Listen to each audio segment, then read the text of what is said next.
Оккульт, просвет.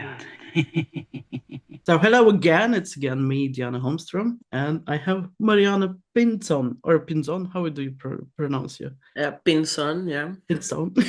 So she's a colleague in Chaos Magic as well, but also she has her own, very own and personal approach to Chaos Magic with eight circuit model of Timothée Leary, right? Yes. And could you please a little bit tell about it? How, what is it? With pleasure.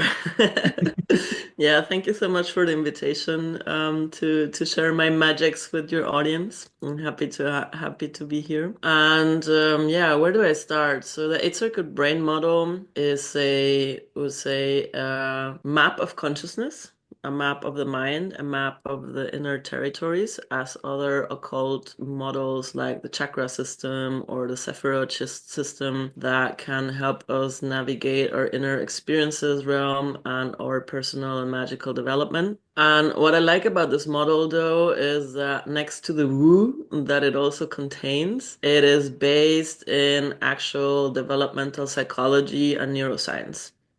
Now, the way Timothy Leary devised it in the 60s, 70s, and up to the 80s is not up to state of the modern neuroimaging of neuroscience. So when he talks about circuits, he's talking about different neuronal networks in the brain that have specific functions and specific types of intelligence and signals that they receive, but they probably don't like, yeah, modern neuroscience has like mapped the brain in a very different way than Timothy Leary hypothesized back then Mhm. without having actual access to brain scans, right?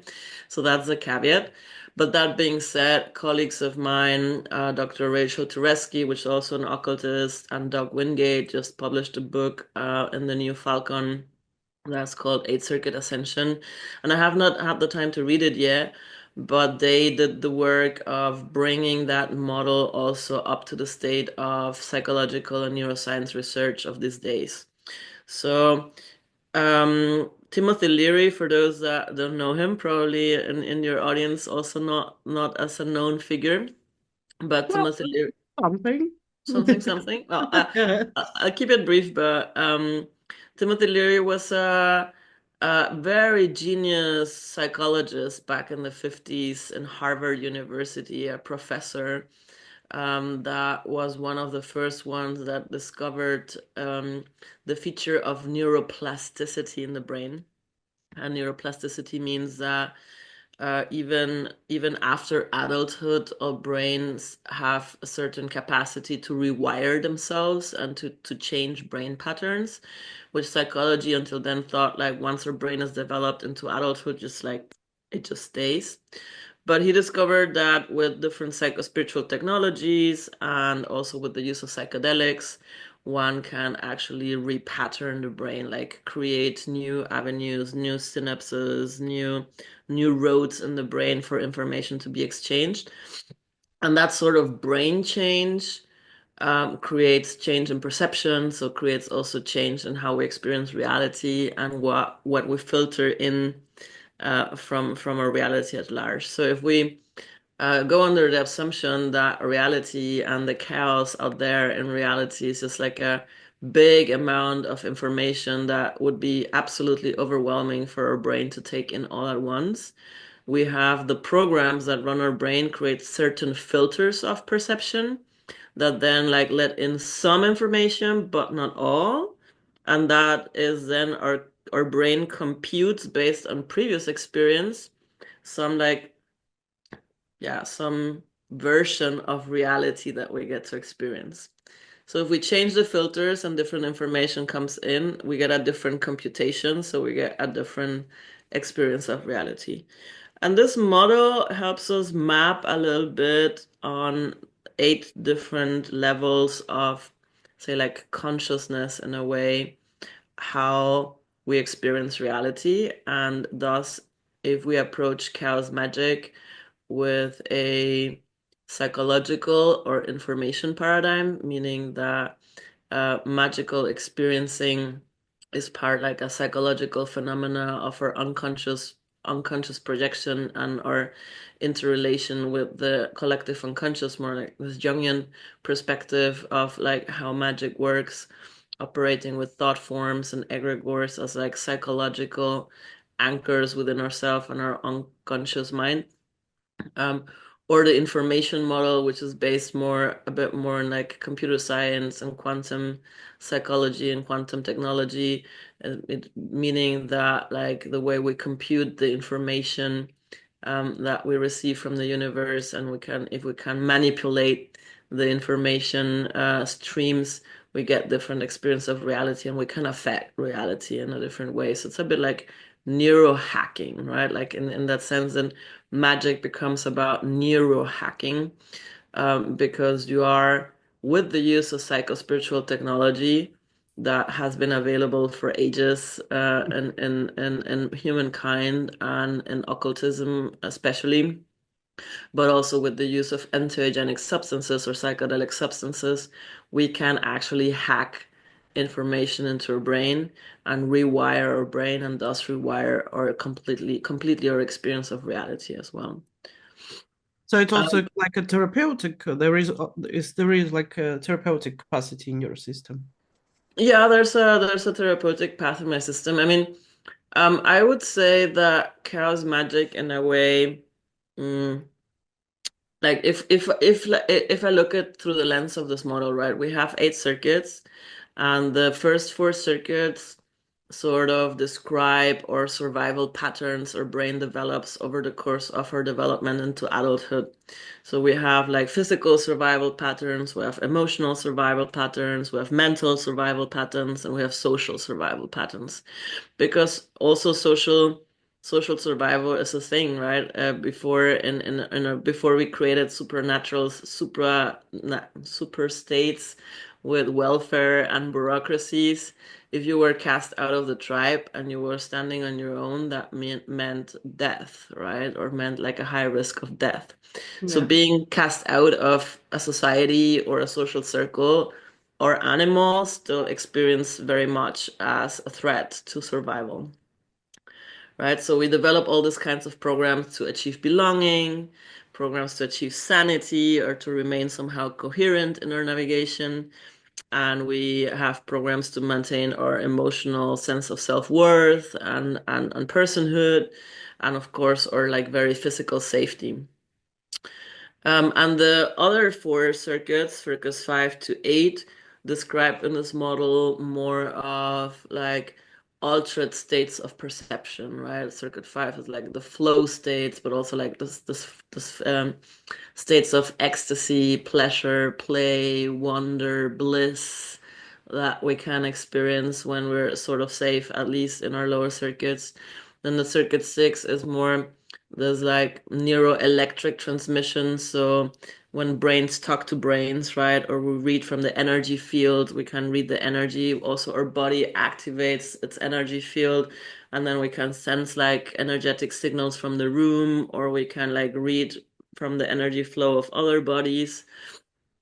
But also Leary ascribed to the circuits such things as like telepathy or precognition, or this all this kind of like psychic abilities as well, because it's information that travels through the electromagnetic field that our nervous system can pick up to. And circuit 7 is more a state of consciousness that for Leary was about sort of like tapping into the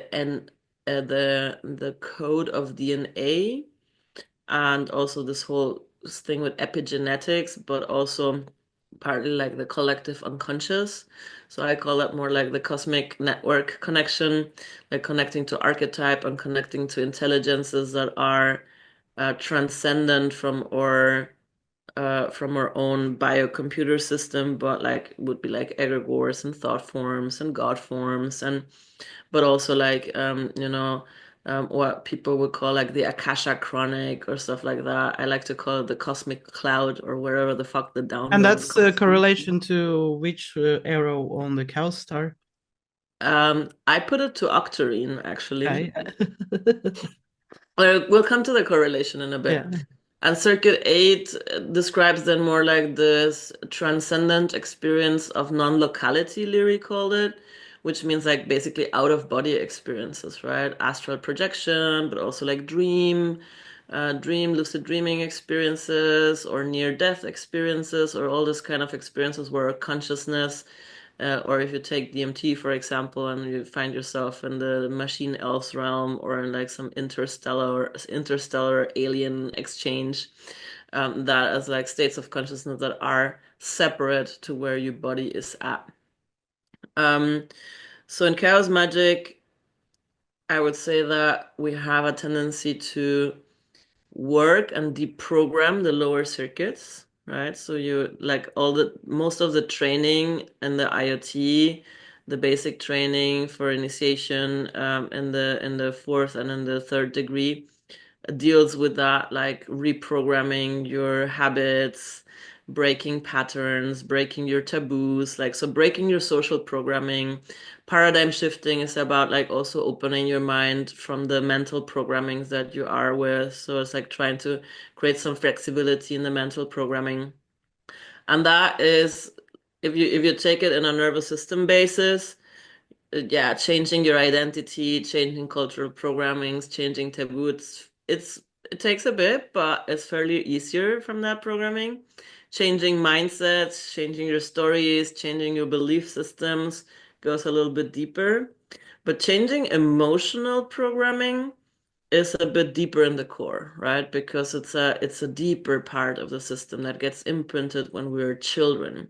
So all these things that we have about attachment styles and how we relate to other people and the traumas that come up and the wounds and the gremlins and our demons and all of that. That is like quite deep-seated programming that we have to do deep shadow work with and deep internal work with, which chaos magic also gives an avenue for sure, right? Working with your demons in a way, or I like to call them the gremlins. So befriending your gremlins and getting in a relationship with your gremlins, integrating different parts of the selves that got fragmented along the way because we didn't know how, or self-expression was not related. So all this work of empowerment we do as magicians is a lot of circuit 2 work as well, like this deep emotional core of like bringing all aspects of ourselves together, integrating shadows, integrating exiled parts so that we can gain access to like a whole personality and thus like also empower ourselves as magicians. And then comes on the core on circuit 1, the somatic work, which is like actually working with the body, reprogramming those fight, flight, freeze program responses, creating safety in the body, creating trust in the body as well. So yeah, I think chaos magic and like especially working with this model offers us also an avenue for like deep personal healing, integration, and kind of like coherence in ourselves of like who we are as persons, while the upper states build more like the experiences of gnosis that we can use to bring in new information, bringing new imprints, expand the programmings on the core of the basis, right? So I like to describe it also with the Discordian notion of like order and disorder, right? So circuit 1 to 4 build kind of like our inner order. An order can be creative, right? If you have a good working psychological framework within yourself, you can be outgoing, you can be interacting with the world, you can do what you want, you have a good thing going, and you can be creative. But your inner order can become destructive as well in the sense that it becomes limiting, that you run in loops, that something is, you run into the same patterns again and again and again and again, and then you're just like not progressing, not growing, and not expanding, and suffering as well because your programs are just like running in loops. And the side of disorder, which is like the higher states of consciousness or expanded perception, can be um, can be a creative disorder. You get inspiration, you get an Yeah. influence, it breaks up your mental patterns, and you get like this wow experience now that you see more. And this can be very beautiful and can bring in a lot of creativity and growth and expansion if the base of your system can adapt, your inner order can like adapt and reconfigure itself around that experience. But it can become destructive if the experience is too overwhelming. So, for example, if you would give somebody that's very closed minded and has like a very neat structured programs they're running on a high dose of psychedelics, and that breaks them open completely, well, that system will not reconfigure itself very rapidly, but they will have like a lot of challenge of wobbling around until they find a new order, a new psychological order that integrates that shock and then creates a new functioning personality system. So this is, I think, a good way to also understand when we do magical work, like not only with psychedelic, but also fucking around with chaos magic on different magical techniques. What we're doing is bringing shocks to our nervous system, right? And if we do it deliberately and cautiously in a way, you get a shock, then the system expands, you get growth. You get another shock, your system integrates, expands, you get growth, and like that you can like shock your system here and there and then force it into like reconfiguration, force it into expansion. But if you're shocking it all the time like massively, then at some point it's like and then like you experience psychosis or other mental illnesses or other things because your system is not coping with the amount of chaos and disorder you're putting it through. Does Mhm. that make sense? Yeah, absolutely. And it's like, yeah, but so you said that we can also come through the correlation between Carol Star and this circuit. Yeah. Okay, let's talk about that. So I do like to represent that. I do like to represent that model also on the Chaos Star because it allows us to see that there's not a hierarchical order of like circuit one starts here and it Yeah. ends there, but it starts here and it ends there as well, right? And they all interact with one another because it's our brain, right? So like also all different synapses in the brain are interacting with another. And I correlated the circuits to the colors, because as intuitively in a way where I think like this colors sort of like can aid us in the work on that circuit. And I've talked to other magicians and some would like correlate them differently, but this is how I did. This is how I did and this is how it makes sense to me. So like circuit one, which is like the base spine of the system, the fight, flight, amygdala, freeze, which has to do with like body biosurvival. I correlated with red magic actually. I would also do that. Is there any other opinions about that? Dave Lee put green magic on it because he felt Interesting. like the nurturing of the mother could go there, but for me it Oh, was more about like it's your fight flight system, right? So it's yeah. like getting vitality in your body, also like martial arts, like this Mars energy. And the more you do martial arts, the more confidence you gain in your body, the more confidence and trust you have in our body, the more safe you feel in your body, and the more safe you feel in your But body. then again, it's like it's an interesting discussion point where it's does it have something also with our maybe culture, how we grow up. For me, it wouldn't even cross my mind to put green. But then No, again, but maybe because we are like more traumatized than they. So, or, I don't know. It didn't make really sense to me. but Um, it's can be a discussion. I mean, no, it not can now, be. but I mean in general. I Yeah, think yeah. I mean, it's interesting, right? And in a way, you can probably use different colors to work in each circuit, right? And it's a fluid thing that works. This was just the way it made sense for me, and I thought like, yeah, the energy of Mars, the warrior archetype, and embodying that is what increases your vitality, and it's like defense and attack magic, so it's like fight, flight, right? but for Um, him, survival and beginning of life starts from love. Then. yeah. Which makes sense too in a way, because the Yeah. more we get like that love as an infant, the more safe we feel as well in our bodies, right? Like the co-regulation with the mothers at the beginning of life has a big impact in how safe we feel in our bodies. Mhm. So circuit two, which is like the emotional territory, the sense of self, about boundaries, about self-expression, I put with Jello magic, right? Which is like illumination magic, so the whole aspect of shadow work, illuminating the shadows, integrating the shadows, but also doing invocation to enhance your ego, or like making reconfigurations in your ego self to like enhance special capacities or abilities in a way that makes sense to me to put yellow magic in that, and that works well for me. Then circuit three, which is the mental models, symbols, mind, narratives, the way we use words and symbols, mercurial magic, so orange magic, that's kind of like a Yeah, no-brainer, I would I say. think. And then for circuit four, I use the green, right? So like social navigation, the circuit four is social, sexual programming. So the way we create identities, the way we navigate the world and friendships and love and sexuality and reproduction.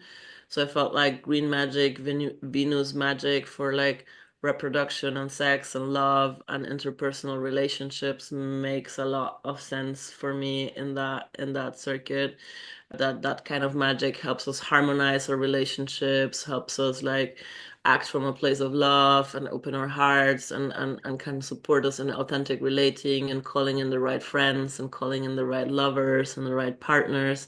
Or also like fertility, like spells for fertility, I would also put in the green magic, right? So that also all makes sense in the social sexual circuit. Then I have put the blue magic to circuit five, and this is maybe a little bit of a stretch, but for me it makes sense.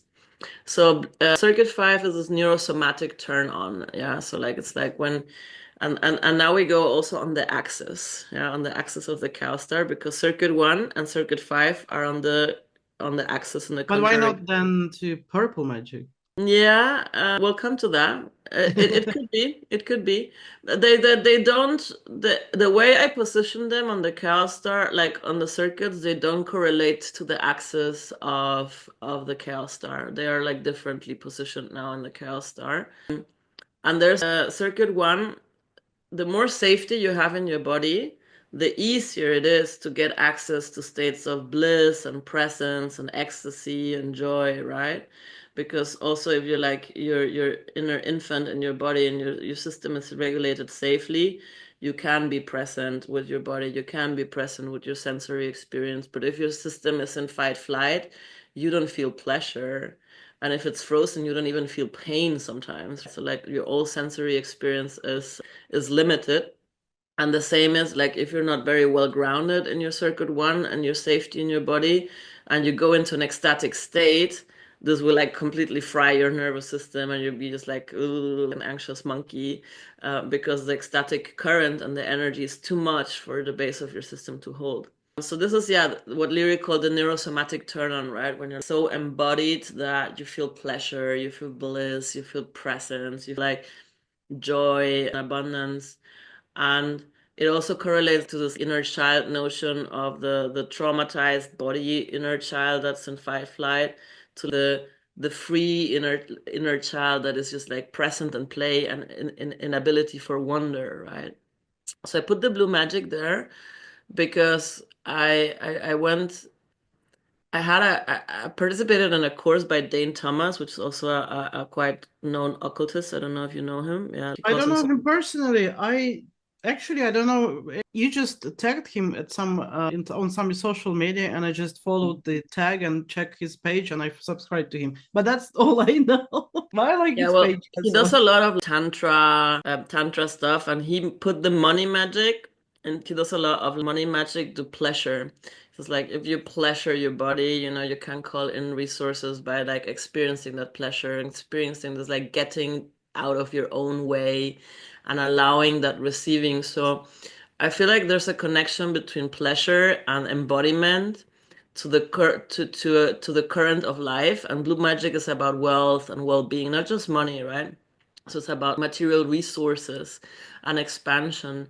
and we experience expansion and connection to the flow of material resources and the playground earth and the abundance that the playground earth has to offer when we are embodied, when we are at ease with our bodies, at ease with ourselves, and connected to the material world in a good way, and being connected to the material body in a good to the material world in a good way, and to the resources of the material world comes through embodiment. So that made sense to me, that this physical embodiment and sensuality and this turn on can support us as well with the blue magic, and vice versa. The blue magic can help us drop deeper into our bodies, deeper into trusting the flow of life, deeper into embodiment and sensuality. And there's a correlation, because the more pleasure, you can gain more pleasure and hedonism if you have more money. And if you have more money, you have more time for pleasure and hedonism as well. So like uh, time richness and money richness creates more experience of sensuality, of pleasure, of abundance, of play, or more opportunities for that than if you live in scarcity and then in survival mode, right? So there's a good relation to that. Like if you're constantly flighting and you need to put on the red magic, you're not touching into the realm of the blue magic enough to like be at ease and in flow and allowed to the riches of life to come. Does that make sense to you? Yes, I mean, it does. Yes, for me, it does make sense. Yes. So then circuit 6 is where I put the purple. And I put that based more on Ansero Ali's interpretation with the body.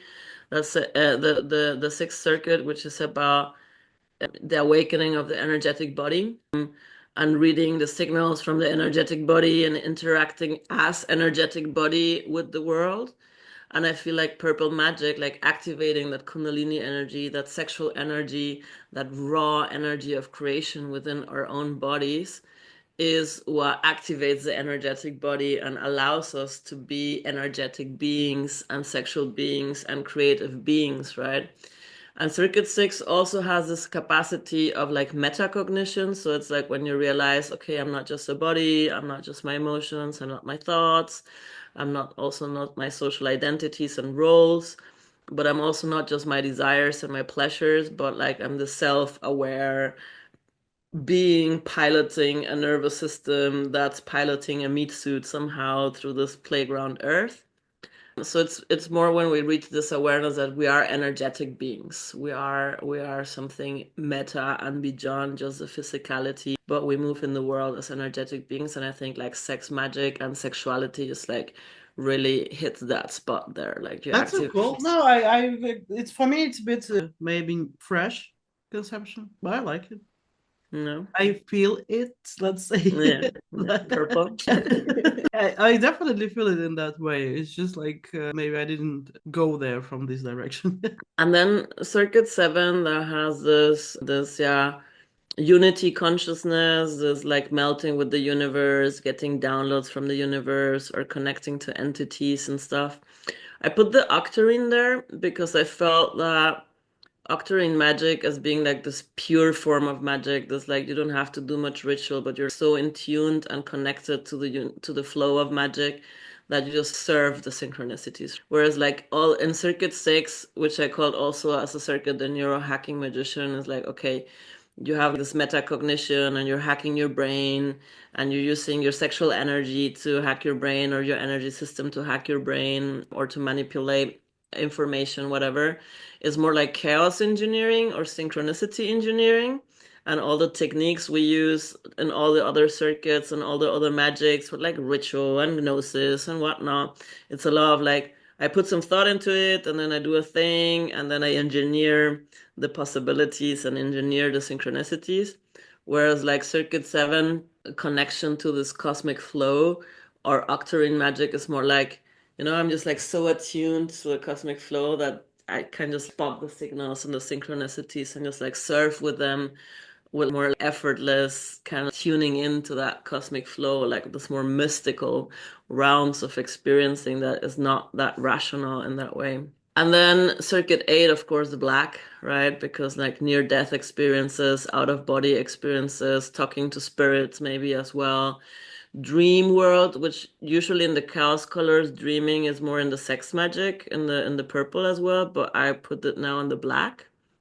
Because it's also this out-of-body state of consciousness that is just a different realm of experiences, and like disembodied experiencing made more sense to me like that. So death magic as a way to create relationship to our spirituality beyond the flesh, like the transcendent experiences, and also experiences of spirits and other disembodied entities that we can cultivate through death magic or black magic in that I way. work with deities in general there. Yeah, I mean deities I would still put in the Circuit 7 realm. It's maybe not Octarine, but I would put in the Circuit 7 realm still because about this correlations, right? So I talked like Circuit 1 and Circuit 5 have this very clear correlation. The more safe you are, the more easier it's pleasure and ecstasy. Circuit 2 and Circuit 6 also have a correlation in the sense that emotions are energy in motion, right?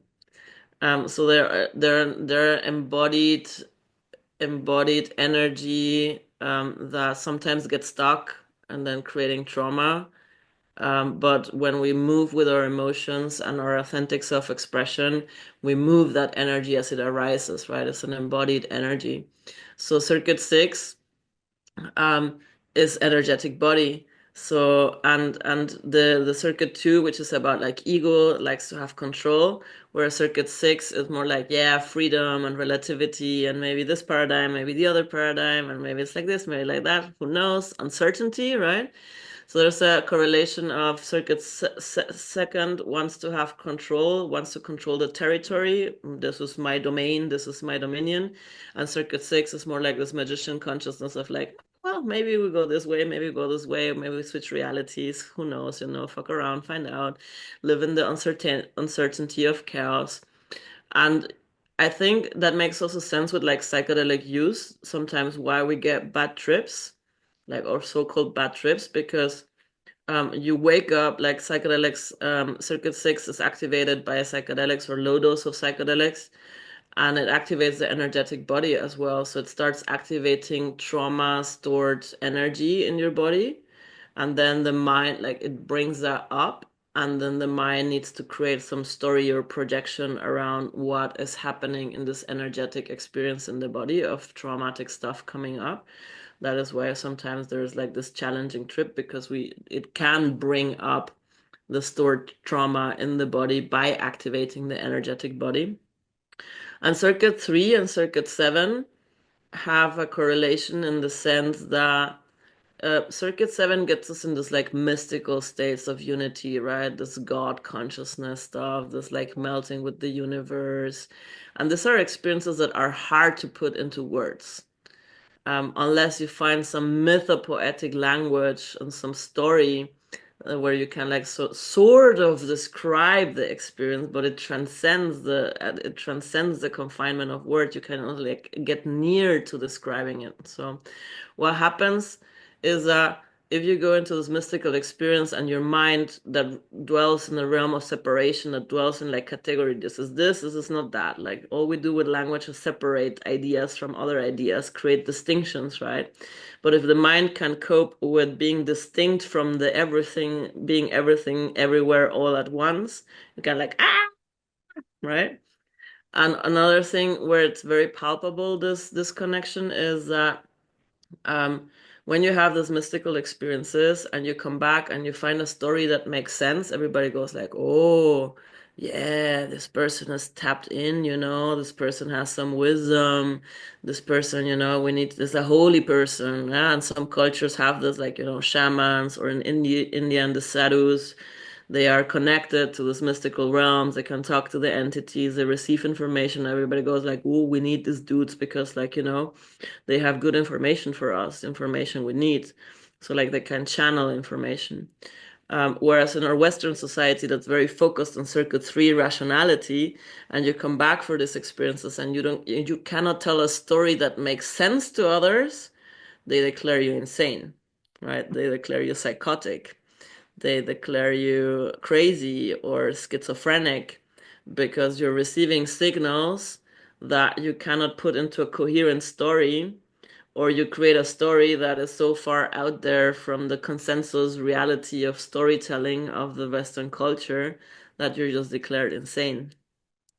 And the axis of circuit 4 and circuit 8, there's also a correlation there, because when we have our brushes with death and radical change or loss or impermanence or disembodied experiences, when we're anchored in community, we can integrate those better. When we know what our place is in the world, we don't get alienated. But if you don't have a good place in the world and a place in community or a sense of purpose of why you're on this earth, often people that made these experiences of loss or make this out of body experiences or encountering alien intelligence or something, and they come back feeling like aliens and they just like descend into a dark night of the soul of like, I don't belong in this planet, this is a planet of apes, I don't have a place here, you know. So the integration of those experiences is in community, and a lot of tribes and cultures, they know this, right? That when somebody is in deep grief or in deep spiritual pain or in this like so-called dark night of the soul, that they need community to ground these experiences, to go through it, to like experience that grief. Whereas when we're not anchored in community and left alone with these experiences and this grief, we just usually feel very, very alienated.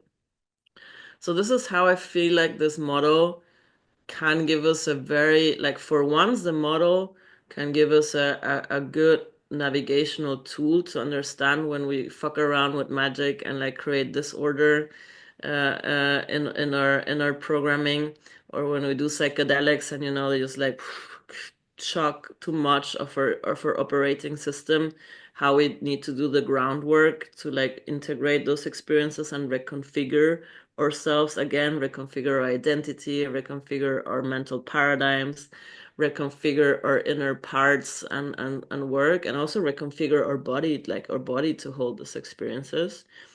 And the magic, the 8 colors of magic, can serve sort of like an octomantic compass to feel like, okay, what kind of magics can I actually bring in to help me with the psychological work, to help me to get back on my feet, to help me to get back to a configuration of functioning that in a way that I would like to function, not in a way that society wants me to function, right? So I found it a very useful model to play with, especially for those magicians that are inclined to do chemognosis. Hemognosis. I didn't hear that word though. I like No? that's nice Uh, term. yeah, and I think like it's in Peter Carroll's book as well. Ah, Like, maybe, because maybe some of them I read in Russian. Maybe they translated somehow differently. ah, yeah, yeah. Yeah, so like chemognosis is when you take psychedelics or other drugs too. I And understand. yeah, that's it. Like, I mean, Leary also assigned drugs to these different circuits, right? So circuit one, for example, is opioids and nicotine that help you ground, like create the sense of safety, right? Opium gets you like, oh, in this mother womb state, like everything is safe, everything is good, there's no danger. And nicotine also sort of like grounds the nervous system. Then circuit two has alcohol, right? That makes you a little bit like more the monkey brain activated, inhibition, lets you express yourself more fully. But if you drink a lot of alcohol, you also get like to see what kind of monkey you are. Some are like the nice, funny monkeys, and some are more like the "Hey, look at me" kind of monkeys, right? I'm a And funny monkey. I know.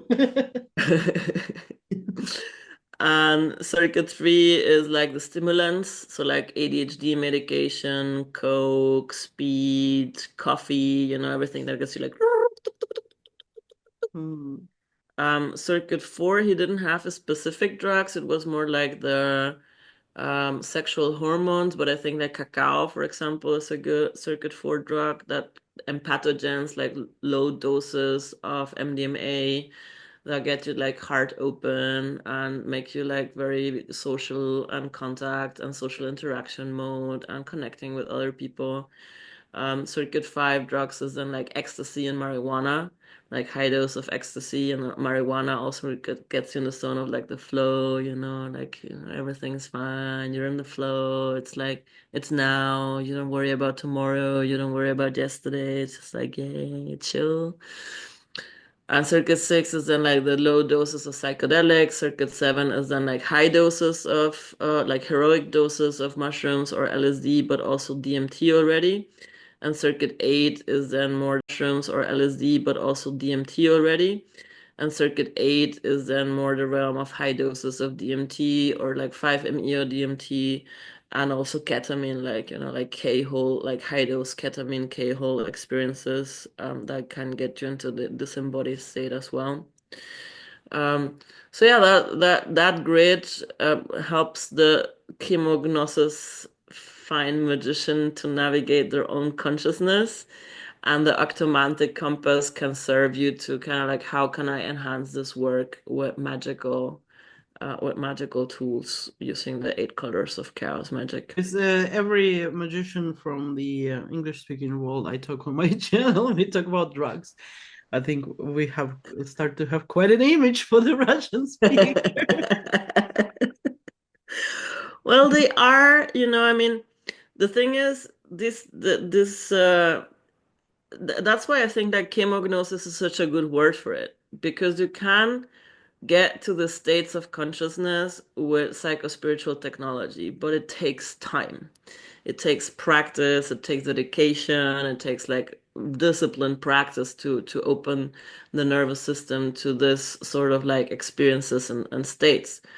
And psychedelics or like drugs also act on the nervous system or like act directly on it, Yeah. right? And they can be sort of a cheat code because it gets you there faster, but they also have a danger to it, right? Because if we come back to the model, right? In initiatory societies would like the higher states of consciousness. Right nowadays we have a lot of mutant people that are already attuned to the higher states of consciousness because our world has changed. But before we got to this point, and a lot of drugs have been going around as well, but before we got there, initiatory societies, if you would go as a novice, you prepare your body. There's some physical training to it. There's some emotional training that you do to prepare your body. There's like mental training to also like expand your mental flexibility. There's usually a community that you are embedded in. And only when you do that preparation, you get dealt the initiatory shocks through ritual and through psychospiritual technology, right? You get the initiation, and initiations usually also have like a shock in your system that wakes you up, like that wakes you up to this higher experiences that deliver some sort of shock or some chaos to your nervous system so that your system expands and then starts developing the sensitivities for these other realms of experiencing. And even with good preparation, the initiatory experiences can create psychosis, can create mental dysregulation, can create mental challenges for the novice or the magician attempting to open their system to these other realities. And psychedelics do that way, way faster. But if people are not prepared for that, if people are not stable in their own system or flexible enough in their own system, a psychedelic trip can destabilize them as well for years, I right? agree. Yeah, of course. Um, I so don't it's a deny danger of psychedelic. Even I'm totally for the experience. I do that. It can be a very dangerous path as well. and it's the same with chaos magic, right? Yes, I mean, we have absolutely. basic training laid out, but who actually I would goes say through? with magic in general. Yeah, yeah, because you're fucking around with your nervous system programming, right? And you're fucking around with energetic sources that just like does something to your system. And Even religion can be in that yeah, quite I mean, damaging. life can deal you a shock that will can just like, wake you up. A near-death experience can also be just like a massive spiritual awakening experience, or losing a loved one, and the bereavement of that can also crack you open in a way. So it's not just psycho-spiritual technology. Life can also deal you initiation shocks. But yeah, the thing is that our way of chaos magic of doing things by loves and doing drugs as well, just like experimenting, fucking around, finding out, yeah, can be destabilizing, can be dangerous, can get you mentally fucked up for a while. And this model can help you piece yourself back together. That's my experience at least. I also experienced once my body kind of learned how to get there where you get with psychedelics. It was already a couple of times when in my deep meditation I get to the same state without any drugs. Mm. So I even saw the patterns and everything, and then body sensations, like I would say, really close to LSD. And for me, it was like, okay, so actually, but it wasn't like for 12 hours. It was just for 1 hour. But but anyway, so it's kind of interesting. So this all the capacities are within us anyway. It's not if we Yeah. take drugs, it's nothing like we can put from outside. It's nothing like it's inside us. It's just triggers some system which brain already knows. This We just is the find them. psychedelics are catalysts. Yeah. Yeah. These are like, and this is what I like about this model. These are our functions of our nervous Yes. system. Yeah. Our nervous system has the capacity to sense those signals. Usually, we do have like too much filters in our programming that prevent us from accessing that. And what we do in Chaos Magic by like cracking up those filters with the psycho-spiritual technology and this training is like enhancing our capacity to use those features of our nervous system. And psychedelics are just like very strong catalysts that kind of like break through the programming and just activate activate that circuitry, activate that parts of the nervous system that are a bit dormant or like under rumble of the usual social mental conditioning that we have for mostly here in the West as well, where you get taught that rationality is and materialism is everything and that magic doesn't exist. And if your mind doesn't believe that magic exists, you're not going to be experiencing magic either.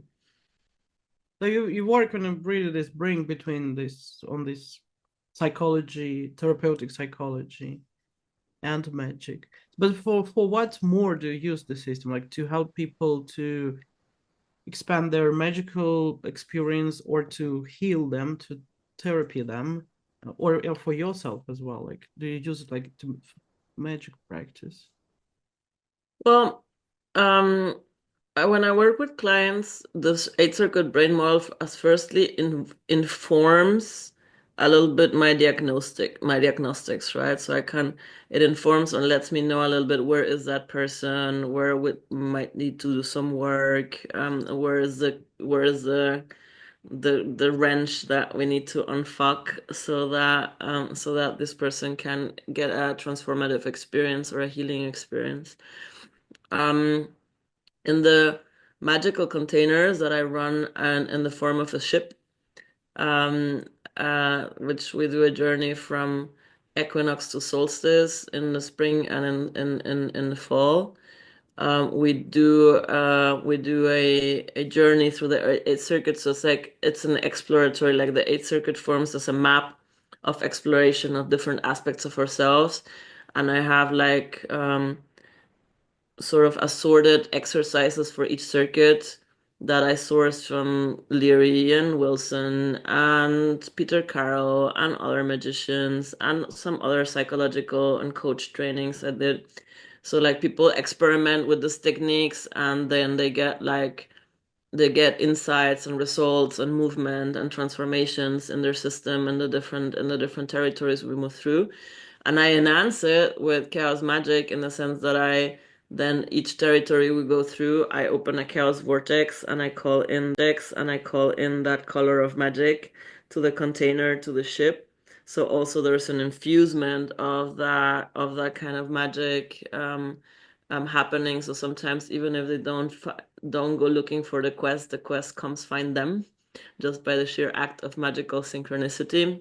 But the magic, that color of magic or that frequency of magic supports the work the people are doing already in exploring themselves. And because this is a group container, there's a lot of like mirroring and supporting each other and bringing in different perspectives and bringing in different keys.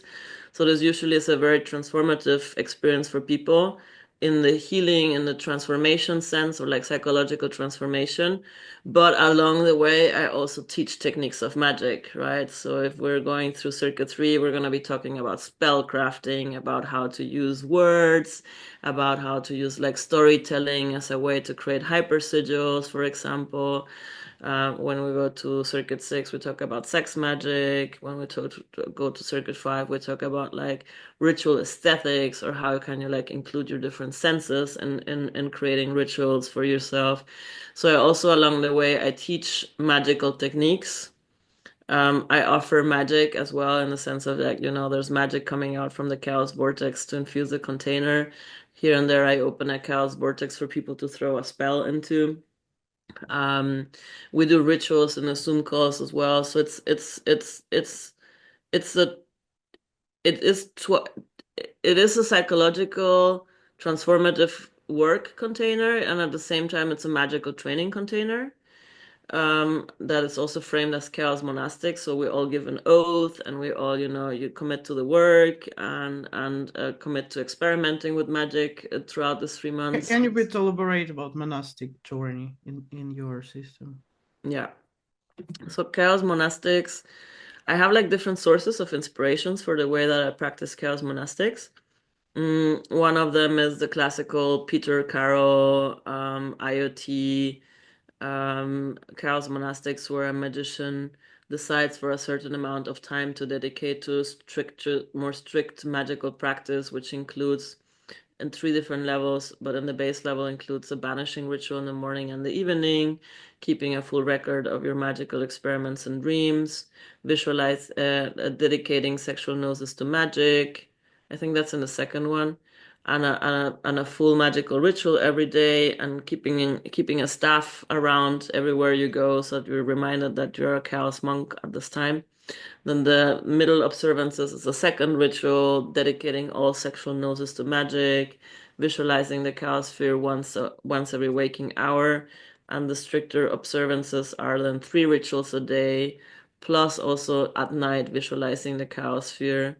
So that's the extreme ones. Um, and then there is a Discordianism influx as well. I'm part of a chaos monastic Discordian cabal, which is called the Ordo Dea Discordia. And there we have like 5 paths of chaos monasticism. One is the Apostle of Hungmung, which is about like keeping Discordian philosophy alive. So it's the bibliothecars, they're like blah, blah, blah, blah, blah, and just like talking about philosophy all day. Then there's the path of the psychodelicious monk, which is like the path I was working with, which is about using psychedelics and exploring altered state of consciousness, about tweaking your psychology in a way that you can be okay with whatever circumstances are in the outside world and practice radical indifference in the sense like, no, this is okay, this is also okay, I can be okay, and some sort of like disattached but joyous cosmic joke, laugh at the world kind of, it's like have fun with whatever is happening outside because it's all a cosmic joke. Then there's a path of dispute, which is about like inner dispute and heresies and always contradicting yourself to keep your beliefs alive, but also in going into opposition to the system. So it's a little bit of like Discordian voodoo, confusing your enemies sort of path. Then there's the path of the eremites, which is about creating an independent economy and unlocking yourself from the capitalist system by reducing your needs and upcycling and practicing permaculture and doing barter deals and just like getting yourself out of the money system. Um, and the last path is the path of the wandering chunk, which is then the chaos monks that don't have any fixed place of living, but they're just like wandering around, being kind of like chaotic, emanations of the goddess, letting other people know that there's different ways to live and just being their most chaotic, expressive selves and being there at the right time, at the right moment, following the flow of chaos.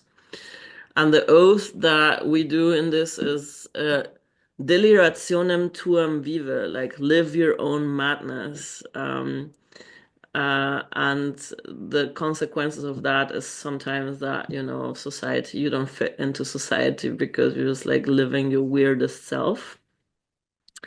And that's fun. And then there's another book about Chaos Monk that just appeared a few years ago by Steve D, which is kind of like also goes into the usual monastic traditions and how like the rigor of practice and discipline um, can like enhance and community and sangha can enhance your magical practice if you have like some structure and some community that supports you in the work.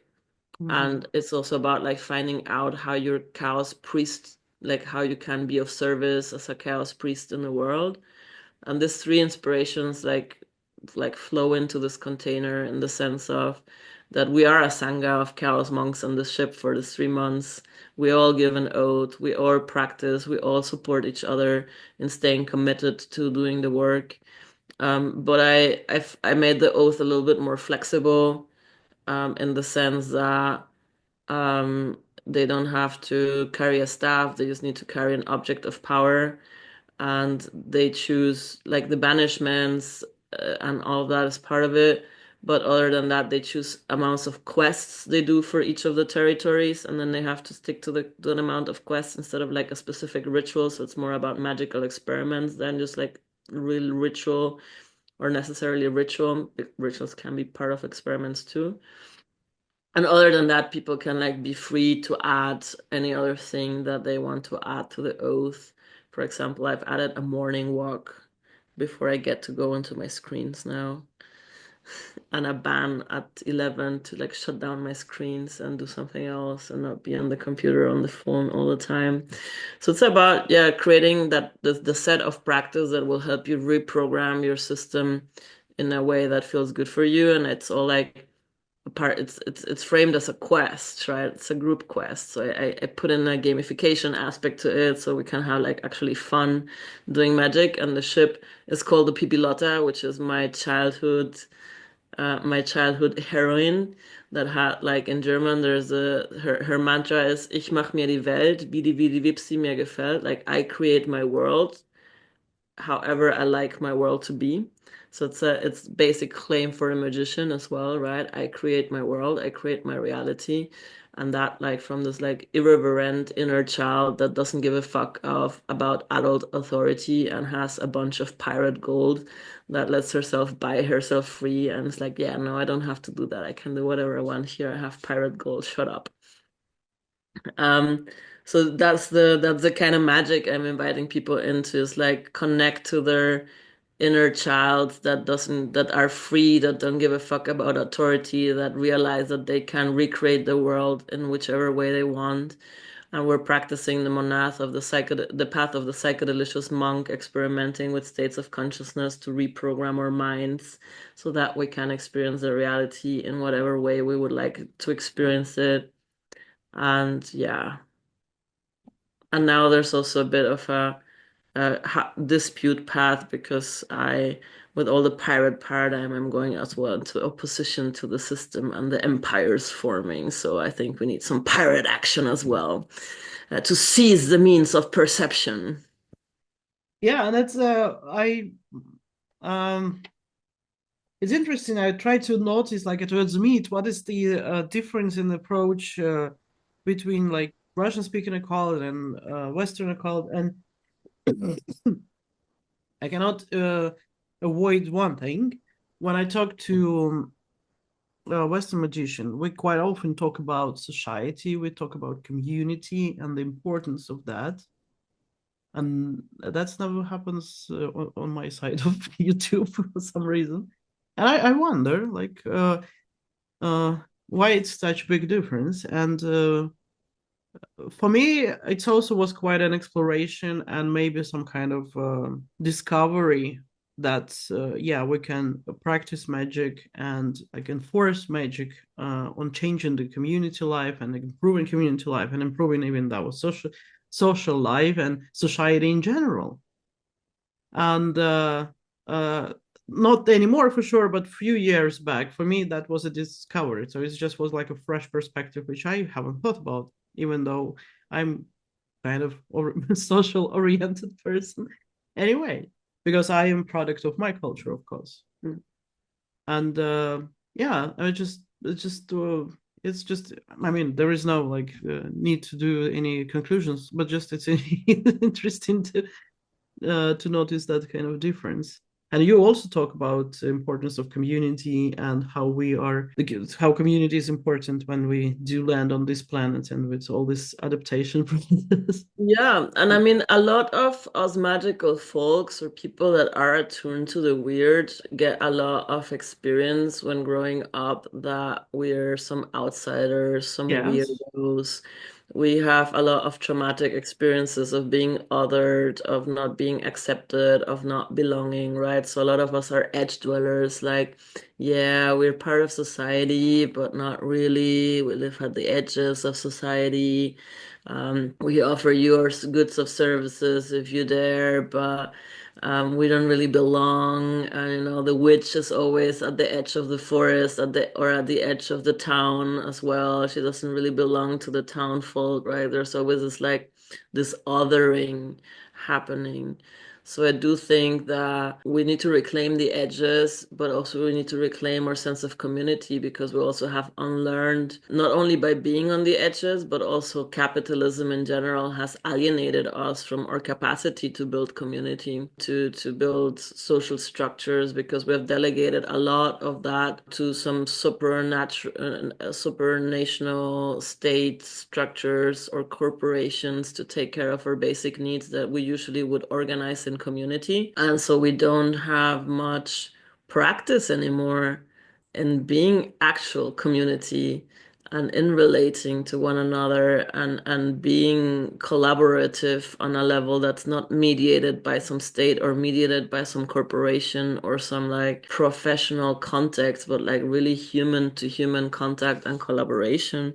So I think it's very important that we relearn that. And the way things are going, if you don't want to be a product consumer or service consumer from a technocratic corporation in the future, you will need a community to survive, a community that helps you survive outside of the systems of control. So we need to learn again how to like, and especially us weirdos, we need to learn how to be a community of weirdos.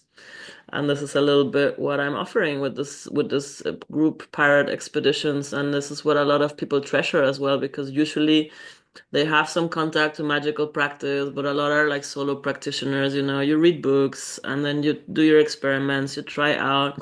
Maybe you have been part of a circle somewhere, or like as us, that we have at least the IoT and we have some annual meetings and maybe like some half a year meetings where we see the other siblings. And maybe if we're lucky, we have a temple that we see people more regularly to do magical working with. But a lot of people are just like alone in some Christian setting, need to hide who they truly are, and they're lacking that like community. They're lacking the spaces where they can be their weird selves and they can talk about their weird experiences. So this alone, bringing people together for 3 months in this like very intimate container as well, just gives a lot of opportunity for people to explore themselves in the context of community with others, and feel encouraged to practice magic, feel encouraged to do the shadow work, feel encouraged to fuck around and find out. Yes, and so yeah, it's undercurrent that maybe we create a magical resistance. You already was talking about some resistance. Yes. Because I mean, these guys, these technocrats, they're also magicians, right? Also, Putin has his chaos magicians. And these guys behind Elon Musk and Trump, they're also magicians. But they are the kind of magicians that are in for power and domination. And my mission is liberation. Yeah, I want to help people liberate from systems of control. And that starts with your own mind. You need to liberate your own mind. You need to liberate your own inner world and to gain sovereignty. And this is what I'm trying to teach, or what I'm trying to help people do, like liberate themselves. And then if we take that more seriously, well, then we need to organize more magical pirate resistance as well, and need to rally the liberated people to put up some sort of resistance and operation and fuck around with the empires to be, and also do rescue missions and get other people out of the systems and build arcs to bring people out of the system and build sanctuaries where people can retreat into, to recalibrate, to learn about magic, to connect with each other, and then do some other pirate missions of going plundering the empires as well. Yeah, so dude, that's so there is going on a magical resistance. I'm joining Yeah. in. Can I can you do are you going to declare some conscription to I can join it. Yeah, that sounds interesting.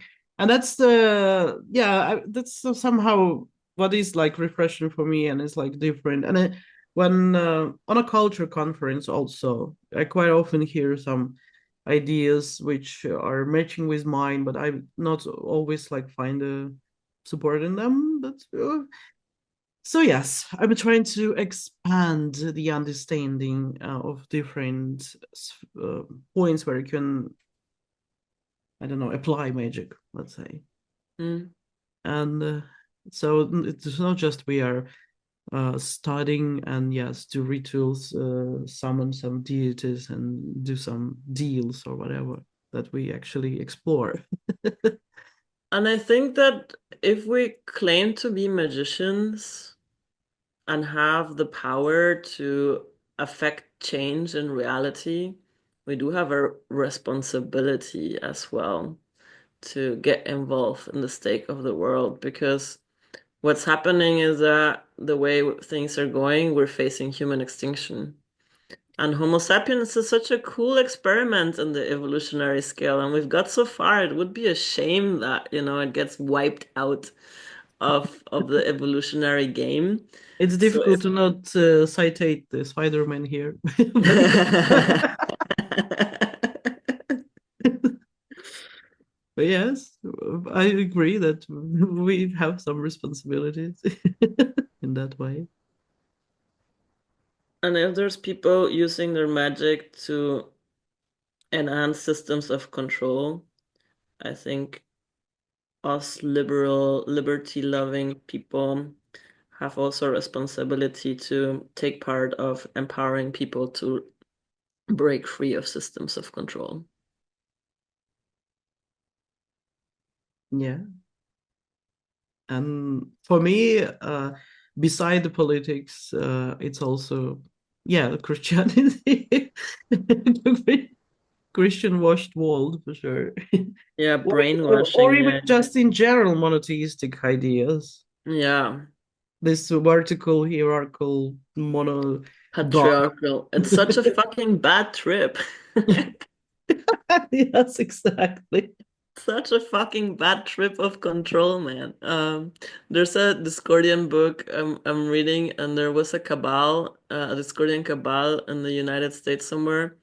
They were called the Cabal XX XX3 in Roman, like 23. And they had a bit running around that everybody, every time somebody said like Amen or Allahu Akbar or some like reference to the monotheistic God, they would answer with like, damn, Skippy. And the story they had going behind that was that, I mean, this could be like the Anunnaki or something, right? Like there was like some alien species and the planet that helped us get evolutionary impulses, and early humanity saw them as gods, right? Especially like Egypt and that, like they framed it like in Egypt, right? So like the gods walked amongst us and were part of the relationship. And at some point they were like, okay, we did enough. We brought the seeds. We started here an evolutionary program. Now it's time for us to go and leave humanity do their thing. And then they all retreated except for Skippy, who was a fucking janitor of these people. And then he saw the opportunity that if all the other aliens, gods, entities, Anunnaki, or whatever you want to call them, go, he would be the only game in town. So when they all left, he was like, yeah, now I rule, and started convincing everyone that he was the only god. And thus started monotheism and the spread of monotheism. So like because of damn Skippy, we have this bad trip of control and monotheism for the last, I don't know, millennia. So yeah, no, This is fuck brilliant. Skippy. Yeah, fuck Skippy. Actually, the Skippy is the name of the certain funny gun in Cyberpunk 2077 game. Do you know? Ooh. I know Cyberpunk a little bit, but not that much. But There yeah, is like some iconic uh, gun which has AI intelligence, no, it's artificial intelligence, and when you get too violent, it start control you and start like slow, and it's actually can fuck up few missions for you. So it's really scary. So the gun start to control you eventually, so you have to skip it. but it's basically a cyberpunk scenario we're heading into, no? Yes. And where the corporation control everything with algorithm and control money and food supplies and control access to the marketplace. And if you don't want to comply to the terms of services, you become a shadow runner, so basically a pirate. I just hope that, yeah. Well, Cyberpunk is cool though. It's like, yeah, this post-apocalyptic aesthetics and everything, but it's too dirty. I don't like that. That's why, I mean, there's other narratives now, like about solar punk. Yeah, but not really in details though. So solar punk is just basically an alternative narrative to saying like, yeah, but there can be a timeline where we do integrate magic and spirituality and technology, but we manage to build a regenerative world actually where we use all of that to the benefit of everyone, and we create like this decentralized communities that live more attuned with nature and sort of also a cyberdelic and cybernetic organized society that shares resources on the blockchain or on the net, but like to the benefit of everyone and not like systems of control that extract, but more in harmony with nature. And then there's now also lunar punk, which is more about, like Cyberpunk, the mysticism. only know why it was a game. It is a game, I think, but It's a bit of a movement now. It's oh, a it's okay. a it's a it's a it's a philosophy they're trying to also recreate in the sense of to create an alternative narrative, because I mean what's happening right now is a cyberpunk script unfolding, where we're like, yeah, let's not go there, let's keep telling stories, and that's magic as well, right?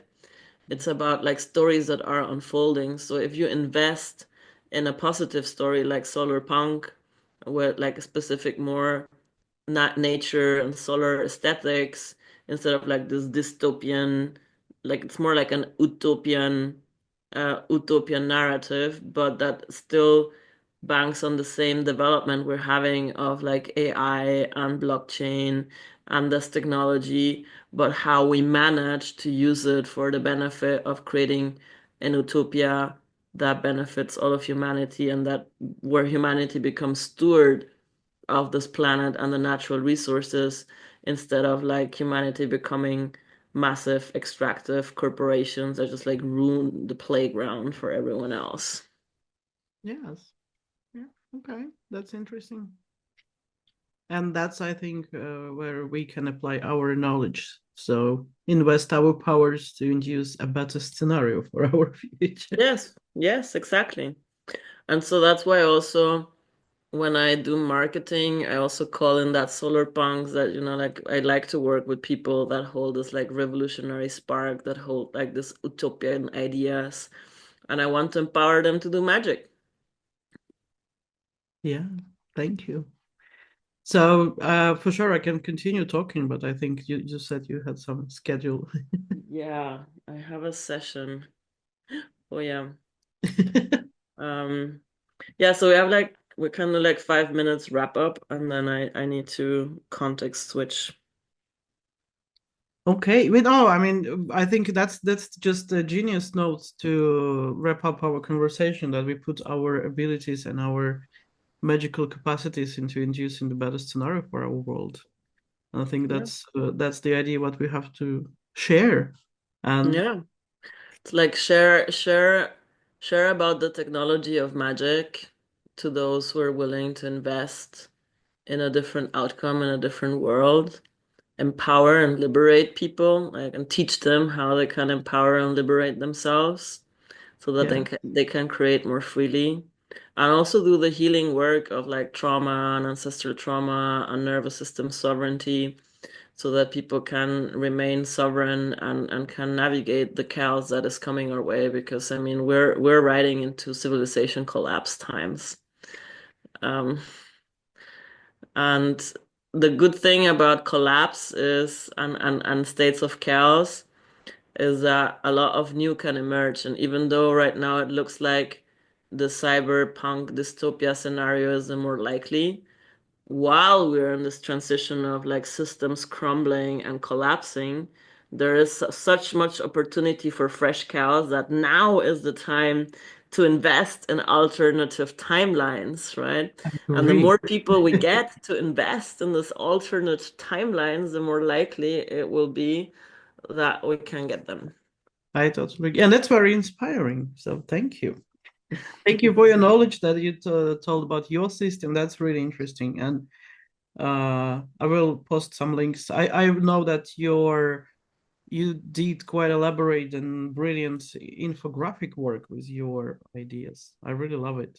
Ah, the maps, yeah. Yeah, the Yeah. maps, all this, and I think on your website you also have all these characters with the circuits, and it's so cool. I love it. Yeah, So yeah, the chaos magic color avatars.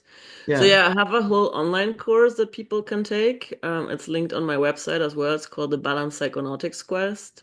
That is a self-paced online course that people can just buy and just go through, and they can also get like support, buy in for some support package, and they can buy into my Discord community with that, and then talk to the others doing this work. So there's a community that's being built on Discord for people working with the eight circuit brain model and the eight colors of chaos in this capacity, and it's a lot of like pirates and punk folk, so revolutionary people that I'm forming in that community with. And then twice a year I do this live cohorts for 3 months on the magical ship, and yeah, I run workshops in Berlin and that and I'm cooking up a game world. So like I want to expand this more into like a massive multiplayer online offline Oh, that's mixed so cool. reality game world that then people can like log in and after a self-assessment they create an avatar, but this avatar is based on their actual nervous system experience. And then from there they can start like questing through the maps either in solo player mode or in group player mode or in interactive player mode by doing quests not online but doing quests in the real world and then logging in back into the AI that will then deal them more quests so that they would be questing like in the real world things and doing magical experiments in the real world and then logging their results so they can develop their digital avatar in the game world. And this is something that I'm cooking up with others, and I'm looking for investors for that. So I'm going to be probably also running a crowdfunding campaign sometime soon. Um, That's to really brilliant idea. Yes, it's so great. Sounds really cool. so that we can get a lot more people also into magic. You know, I want to talk to like gamers and hackers and role-playing gamers and you know all the people that love fantasy worlds to get them also to do like this healing work, the psychological work, and also get them into magic. Yes. Yeah. I really hope it will take off. Yeah. Thank you. So I thank you that you visited me. So and Yeah, thank you for inviting me. It's been a pleasure. I always love to talk about this. And and you can yeah, read all the stuff in the description. I'll put all the links there. So all thank right. you and bye. Ciao. I served you up.